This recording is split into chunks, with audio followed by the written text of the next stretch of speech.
दोस्तों स्वागत है आपका बीपीएससी प्लस में। आज हम लोग डिस्कस करने वाले हैं मुख्यमंत्री के बारे में और मुख्यमंत्री के कार्य क्या हैं और उनकी शक्तियां क्या हैं।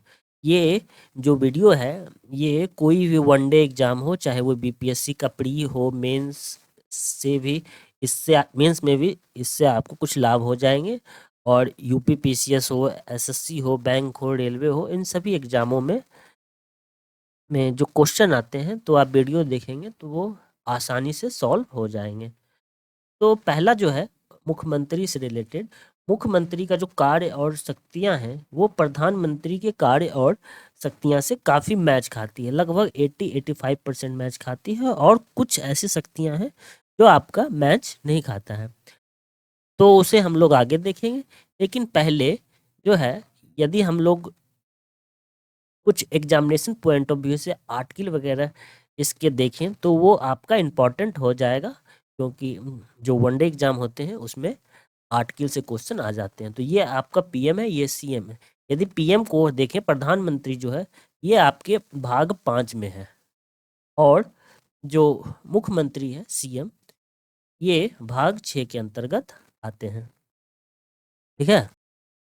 और यदि आर्टिकल की बात की जाए तो आर्टिकल 75 में प्रधानमंत्री की नियुक्ति की चर्चा की गई है, और जो चीफ मिनिस्टर होते हैं उनके आर्टिकल के बारे में देखें तो 163 यानी कि 163 में राज्यपाल के द्वारा मुख्यमंत्री के नियुक्ति से रिलेटेड ये आर्टिकल है। तो पीएम का जो है 75 में है और सीएम का 163 में। तो इसी तरीके से यदि दोनों को जोड़ करके यदि हम आर्टिकल को याद रखने की कोशिश करेंगे तो ये काफ़ी आसानी से याद हो जाएगा। अब जो है, अब यदि राज्य के बारे में बात करें तो राज्य में राज्यपाल प्रमुख होता है और मुख्यमंत्री जो है सरकार के प्रमुख के रूप में कार्य करता है। तो काफ़ी बार ये भी क्वेश्चन आ जाता है स्टेट लेवल पर कि राज्यपाल राज्य का प्रमुख होता है और मुख्यमंत्री सरकार के प्रमुख के रूप में कार्य करता है। स्टेटमेंट टाइप वाले क्वेश्चन में एक पॉइंट इसे भी डाल दिया जाता है। इसके अलावा जो आर्टिकल से रिलेटेड है, जो एक महत्वपूर्ण सेक्शन है, तो आर्टिकल 164 में ऐसा लिखा गया है कि मुख्यमंत्री की नियुक्ति राज्यपाल के द्वारा की जाएगी। अब वो कैसे की जाएगी, तो कैसे में है कि जो बहुमत दल के नेता होंगे उसे ही राज्यपाल के द्वारा मुख्यमंत्री नियुक्त किया जाएगा। और दूसरा जो कथन है कि यदि बहुमत नहीं प्राप्त है तो भी राज्यपाल मुख्यमंत्री नियुक्त कर सकते हैं। और वो कैसे कर सकते हैं, वो अपने विवेक के आधार पर कर सकते हैं। अब वो अपने विवेक के आधार पर करेंगे तो वो एक ऐसे दल के नेता को नियुक्त करेंगे जो जो एक निश्चित समय सीमा के अंतर्गत बहुमत हासिल कर सके। यदि कोई ऐसा दल के नेता को मुख्यमंत्री नियुक्त किया जाता है जो 6 महीने उनका टाइम पीरियड है, यदि 6 महीने के अंतर्गत बहुमत नहीं सिद्ध हो तो फिर उन्हें नियुक्त करने से कोई फायदा ही नहीं है। तो इसीलिए राज्यपाल अपने विवेक से ऐसे व्यक्ति को मुख्यमंत्री नियुक्त करेंगे जो 6 महीने के अंतर्गत 6 महीने के अंदर बहुमत सिद्ध करे। तो ये राज्यपाल की जो नियुक्ति प्रक्रिया है, जो चयन प्रक्रिया है, उससे रिलेटेड कुछ प्रावधान थे। अब नेक्स्ट स्लाइड देखते हैं कि इनके कार्य क्या क्या हैं। अब इनके जो कार्य होते हैं, तो जो मुख्यमंत्री का कार्य होता है वो मंत्री परिषद में अपना कार्य होता है, क्योंकि वो मंत्री परिषद से ही संबंधित होते हैं। और राज्यपाल से रिलेटेड कुछ कार्य होता है, कुछ जनता से रिलेटेड कार्य होता है, क्योंकि उन्हें जनता के द्वारा उन्हें चुन कर करके विधान सभा में भेजा जाता है, तो इसलिए जनता के लिए भी उनका कार्य है। इसी तरीके से 2-3 भागों में बांट कर करके मुख्यमंत्री का कार्य को बताया गया है। तो पहला जो है, मंत्री परिषद के रूप में उनका क्या कार्य होगा। तो राज्यपाल जो है, राज्यपाल को वो मंत्री नियुक्त करने के लिए अनुशंसा भेज सकते हैं या फिर उनका संयोग कर सकते हैं कि आप मंत्रिमंडल में इन्हें नियुक्त कीजिए। जैसे कुछ मंत्रिमंडल जो बिहार से संबंधित है उनके बारे में यदि हम लोग बात करें तो तेजस्वी प्रसाद, सॉरी, तेजस्वी यादव ये उप मुख्यमंत्री हुए। तेज प्रताप यादव ये पर्यावरण वन और जलवायु मंत्री हुए। अशोक कुमार मेहता वो राजस्व एवं भूमि सुधार से संबंधित मंत्री हुए। और ललित यादव ये जन स्वास्थ्य एवं अभियांत्रिकी से रिलेटेड मंत्री हुए। तो इस तरीके से कई सारे जो मंत्री बनते हैं उनकी अनुशंसा मुख्यमंत्री के द्वारा राज्यपाल से की जाती है। उसके बाद राज्यपाल उन मंत्रियों की नियुक्ति करते हैं। अब दूसरा जो है, दूसरा जो कार्य है, अब जितने मंत्री बन चुके हैं, जैसे ये एक मंत्री, ये दो मंत्री, ये तीन, तो इसी तरीके से वो जितने भी मंत्री बनते हैं अब उनकी अध्यक्षता जो है ये सीएम के द्वारा किया जाता है। ये इनका कार्य हुआ। और इससे रिलेटेड जो भी संयोग या कुछ निर्णय हो तो वो भी काम सीएम के द्वारा किया जाता है, जैसे कि उनका मार्गदर्शन, निर्देशक, नियंत्रण, समन्वयन, इससे रिलेटेड जो कार्य है वो सीएम के द्वारा किया जाता है। तो ये तीन कार्य जो है मंत्रिपरिषद से संबंधित हैं। और अब है कि राज्य विधानमंडल से रिलेटेड, राज्य विधानमंडल से रिलेटेड सीएम के क्या क्या कार्य हैं। तो पहला तो है कि सत्र बुलाने एवं स्थगित करने के संबंध में राज्यपाल को सलाह देना, ये सीएम का कार्य होता है।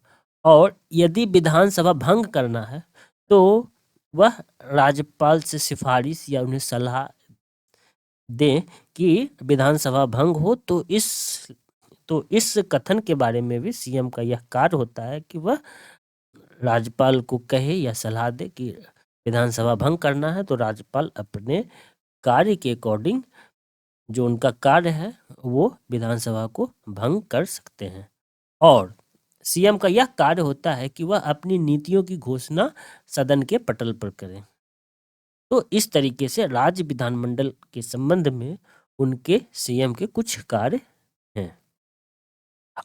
अब नेक्स्ट देखें तो राज्यपाल के संबंध में मुख्यमंत्री के क्या क्या कार्य होते हैं। तो राज्यपाल के संबंध में जो कार्य है वह मंत्रिपरिषद और राज्यपाल के बीच में संचार के माध्यम के रूप में मुख्यमंत्री कार्य करते हैं। मंत्रिपरिषद का अभिप्राय है ये है कि मंत्रिपरिषद के जो नेता हैं वो सीएम होते हैं और सीएम को ही, तो यहाँ पर मंत्रिपरिषद लिखा हुआ है और इसका मतलब ही हुआ सीएम, क्योंकि वो वहाँ के नेता हैं तो वही ज़्यादातर संचार का कार्य करेंगे, ज़्यादातर नहीं वही करेंगे ही।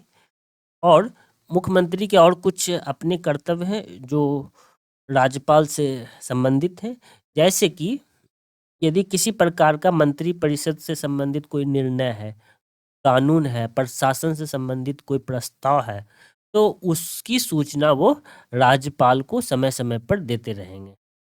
और इसके अलावा प्रशासन कानून के प्रस्तावों से संबंधित जो जानकारी है जब भी राज्यपाल मांगे तो वह मुख्यमंत्री का कार्य है कि वो उन्हें दे।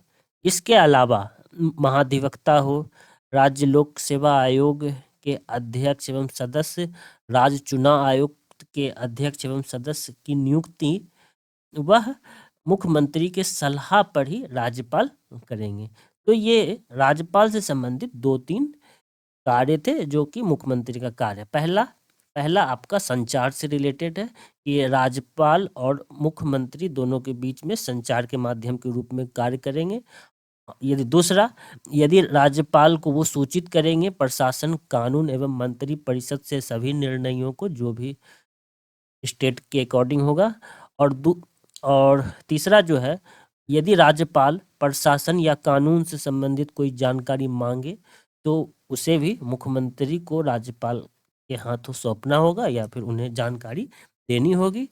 इसके अलावा राज्य के महाधिवक्ता, राज्य लोक सेवा आयोग, राज्य चुनाव आयुक्त जैसे प्रमुख अधिकारियों की नियुक्ति मुख्यमंत्री के सलाह पर राज्यपाल के द्वारा की जाएगी। तो ये चौथा कार्य था जो कि राज्यपाल से संबंधित था। अब आगे है कि अन्य कार्य कौन कौन से, कुछ अन्य कार्य भी होंगे, जैसे कि वो राज्य योजना बोर्ड के अध्यक्ष मुख्यमंत्री होते हैं और क्षेत्रीय परिषद के उपाध्यक्ष के रूप में कार्य करते हैं। अब क्षेत्रीय परिषद जो है, क्षेत्रीय परिषद के जो अध्यक्ष होते हैं वो पीएम होते हैं। सॉरी, क्षेत्रीय परिषद के जो अध्यक्ष होते हैं वो केंद्रीय गृह मंत्री होते हैं। मैंने गलती से पीएम बोल दिया, केंद्रीय गृह मंत्री होते हैं और इनका समय 1 वर्ष की अवधि के लिए होता है। और इसके अलावा अंतर्राज्यीय परिषद, राष्ट्रीय विकास परिषद, इन दोनों की अध्यक्षता प्रधानमंत्री के द्वारा की जाती है। और इसके जो सदस्य होते हैं वो सीएम, प्रत्येक राज्य के सीएम होते हैं। तो इसके सदस्य के रूप में चीफ मिनिस्टर का कार्य होता है और वह राज्य के प्रवक्ता के रूप में कार्य करते हैं। इसके अलावा आपातकाल के दौरान राजनीतिक स्तर पर संकट प्रबंधन प्रमुख के रूप में भी कार्य करते हैं।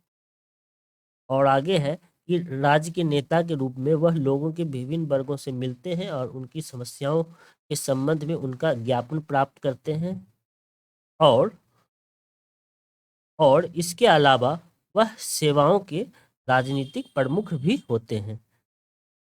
जैसे कि आप देखेंगे कि बिहार में वो समस्याओं को सुनने के लिए जनता दरबार का आयोजन किया करते हैं, जिसमें जनता की समस्याओं को सुनते हैं। तो इस तरीके से जनता की समस्याओं को सुनना भी उनका कार्य होता है। दोस्तों, यदि आपको ये लेक्चर अच्छा लगा हो तो इसे लाइक कीजिए एंड सब्सक्राइब कीजिए। सेशन देखने के लिए धन्यवाद।